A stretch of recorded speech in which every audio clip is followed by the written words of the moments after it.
Kita ke informasi pertama, Menteri Pendidikan, Kebudayaan, Riset dan Teknologi Nadiem Makarim hari ini bertemu Presiden Joko Widodo di Istana Negara membahas uang kuliah tunggal. Nadiem menyebut Kemendikbudristek resmi membatalkan kenaikan UKT.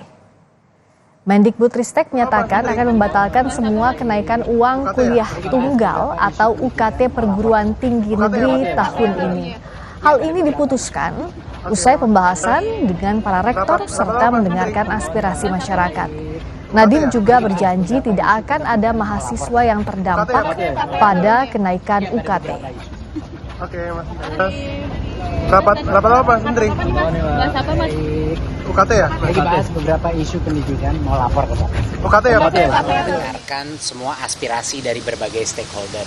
Jadi saya mendengar sekali aspirasi dari berbagai macam mahasiswa, keluarga, dan masyarakat mengenai concern mereka mengenai adanya peningkatan-peningkatan UKT yang terjadi di PTN-PTN kita. Dan memang itu saya melihat beberapa angka-angkanya dan itu juga buat saya pun cukup mencemaskan. Ya, jadi saya sangat mengerti kekhawatiran tersebut. Jadi kemarin kami juga sudah bertemu dengan para rektor dan kami Kemendikbudristek telah mengambil keputusan untuk membatalkan kenaikan UKT di tahun ini dan kami akan merevaluasi semua permintaan peningkatan UKT dari PTN-PTN. Jadi untuk tahun ini tidak ada mahasiswa yang akan terdampak dengan kenaikan UKT tersebut, ya. Dan kami akan mengevaluasi satu persatu permintaan atau permohonan perguruan tinggi untuk peningkatan UKT, tapi itu pun untuk tahun berikutnya. Dari 5 universitas negeri di Indonesia, kami coba melihat perbandingan biaya UKT pada 2024. UKT tertinggi ada di Universitas Gadjah Mada yang mencapai 30 juta rupiah, sementara rata-rata UKT di UGM 4 juta rupiah. Di Universitas Erlangga, UKT tertingginya mencapai 25 juta rupiah, sementara rata-rata UKT di UNER 5 juta rupiah. Sementara di IPB, UKT tertinggi mencapai 25 juta rupiah, sedangkan UKT rata-ratanya di kisaran 5 juta rupiah. Sementara di UI, UKT tertinggi mencapai 20 juta rupiah, sementara rata-rata UKT di UI di kisaran 8 juta rupiah. Dan kita beralih ke ITB, UKT di sana mencapai 15 juta rupiah, sedangkan rata-rata UKT 5 juta rupiah. Sekarang kita lihat perbandingan biaya iuran pengembangan institusi 5 universitas pada 2024. Di UNER, iuran pengembangan institusi ada di kisaran 270 juta rupiah, sementara rata-ratanya di kisaran 60 juta rupiah.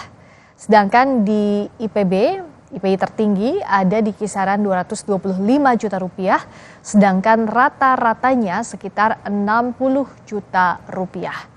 Lalu beralih ke UI, iuran pengembangan institusi tertinggi mencapai 160 juta rupiah, sementara rata-rata 48 juta rupiah. Di ITB, IP tertingginya mencapai 140 juta rupiah, sementara rata-rata ada di kisaran 70 juta rupiah. Sedangkan UGM, IP tertinggi mencapai 50 juta rupiah, sementara rata-rata di kisaran 25 juta.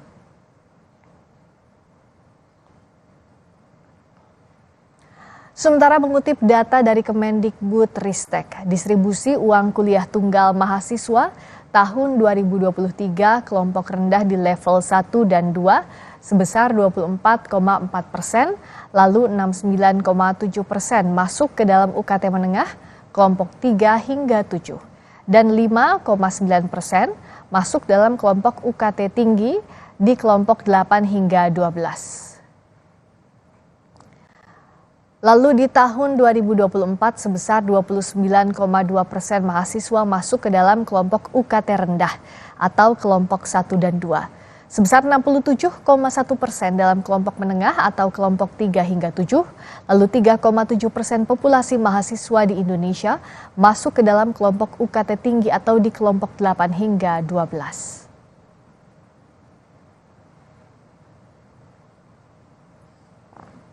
Dievaluasinya UKT apakah kemudian membatalkan Permendikbud nomor 2 tahun 2024 tentang standar satuan biaya operasional pendidikan tinggi? Kita tanyakan ke jurnalis Kompas TV, Gratia Adur yang melaporkan dari Kemendikbudristek Jakarta Pusat. Gracia, jadi belum ada kejelasankah terkait batalnya Permendikbud nomor 2 tahun 2024 menyusul tadi pernyataan Mendikbud bahwa UKT dibatalkan? Ya, baik Friska dan juga saudara, meski belum ada kejelasan dari Mendikbudristek khususnya soal kenaikan UKT ini, karena tadi yang disampaikan oleh Nadiem Makarim meskipun ada pembatalan tetapi hal ini masih dievaluasi khususnya soal Permendikbud nomor 2 tahun 2024 tentang standar satuan biaya operasional perguruan tinggi, saudara. Dan hal ini disampaikan Nadiem Makarim usai melakukan pertemuan dengan Presiden Republik Indonesia Joko Widodo di Istana Negara tadi siang, saudara. Nah, tadi disampaikan oleh Nadiem Makarim sebelum melakukan pertemuan dengan Presiden Jokowi, ini sebelumnya juga sudah membahas soal kenaikan UKT ini di pemimpin beberapa perguruan tinggi, saudara, dan mereka pun juga menyetujui untuk dibatalkan. Tetapi yang menjadi fokus dari Kemendikbudristek sendiri adalah masih tetap melakukan evaluasi soal Permendikbud ini, saudara. Nah, harusnya Friska dan juga saudara saat ini masih menggunakan Permendikbud nomor 25 tahun 2020, saudara. Nah, kalau saya jelaskan kembali ke belakang, saudara, apa perbedaan antara Permendikbud nomor 2 tahun 2024 dengan Permendikbud nomor 25 tahun 2020. Sebenarnya tidak ada perbedaan yang jauh, saudara, dari segi pengelompokan dan juga nilai minimal tarif BKT. Nah, yang menjadi perbedaan di sini ada dua, yaitu tarif UKT yang dikelompokkan menjadi dua kelompok, yaitu tarif pertama 500.000, sedangkan tarif kedua 501.000 sampai 1 juta rupiah, saudara. Nah, dua aturan ini diatur berdasarkan biaya kuliah tunggal setiap waktu yang ini tentu mengalami perubahan setiap waktunya. Dan hal ini didasarkan oleh 3 hal, Friska dan juga saudara. Di antaranya adalah standar nasional pendidikan yang tinggi, kemudian jenis program studi, dan juga indeks kemahalan wilayah, saudara. Sehingga ini terjadi perubahan yang sangat signifikan, sehingga timbul terjadi adanya polemik antara mahasiswa dan juga perguruan tinggi yang melakukan kenaikan uang kuliah tunggal di sini, saudara. Di antaranya adalah ada beberapa, hampir semua perguruan tinggi ini melakukan perubahan struktur pembiayaan dengan cara memperluas rentang kategori pembiayaan pendidikan berdasarkan lapisan masyarakat. Dan ini kenaikannya sangat tinggi sekali, Friska dan juga saudara, bisa mencapai 300 hingga 500%, saudara. Nah, kalau saya sebutkan contohnya, Friska dan juga saudara, ini kita melihat contohnya saja di Universitas Indonesia. Nah, kalau kita melihat UKT tahun 2023 hingga 2024, ini kenaikan ini hanya sekitar UKT-nya 4 juta rupiah. Tetapi kalau kita mengacu dengan aturan baru, yaitu Permendikbud nomor 2 tahun 2024, ini kenaikannya bisa mencapai 7 hingga 8 juta rupiah. Bisa bayangkan perbedaan yang cukup signifikan. Yang sebelumnya 4 juta, ini bisa naik mencapai 8 juta rupiah.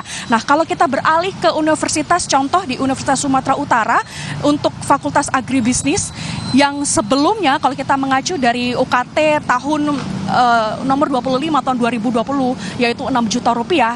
Kalau kita ikut aturan yang sekarang, ini bisa naik hingga mencapai 9,6 juta rupiah, saudara. Nah, kalau dilihat dari dua contoh perbandingan universitas, yaitu Universitas Indonesia dengan Universitas Sumatera Utara, ini perbedaannya sangat jauh, saudara. Dan hal ini berdasarkan dengan kebijaksanaan masing-masing perguruan tinggi seperti itu. Nah, apa dampaknya, Friska dan juga saudara? Ini timbul kekhawatiran. Kekhawatiran ini muncul dari masyarakat, khususnya orang tua dan juga para mahasiswa yang beberapa waktu lalu ini sempat melakukan demonstrasi di gedung DPR. Nah, salah satunya adalah beberapa waktu yang lalu ini Aliansi Badan Eksekutif Mahasiswa Seluruh Indonesia ini juga mengadukan hal ini ke Komisi 10 DPR RI soal kenaikan 300 hingga 500% ini. Bahkan mereka juga menyayangkan soal Permendikbud nomor 2 tahun 2024 tentunya di pasal 7 di mana PTN ini dapat menetapkan tarif UKT lebih besar dari yang sudah diatur seperti itu, Friska dan juga saudara. Maka kita akan tunggu bersama seperti apa evaluasi dari Kemendikbudristek terkait soal Permendikbud nomor 2 tahun 2024 ini, Friska. Kelanjutan dari Permendikbud nomor 2 tahun 2024 dinantikan setelah tadi Mendikbud menyatakan bahwa kenaikan UKT dibatalkan tahun ini. Terima kasih Gracia Adur. Berikutnya kita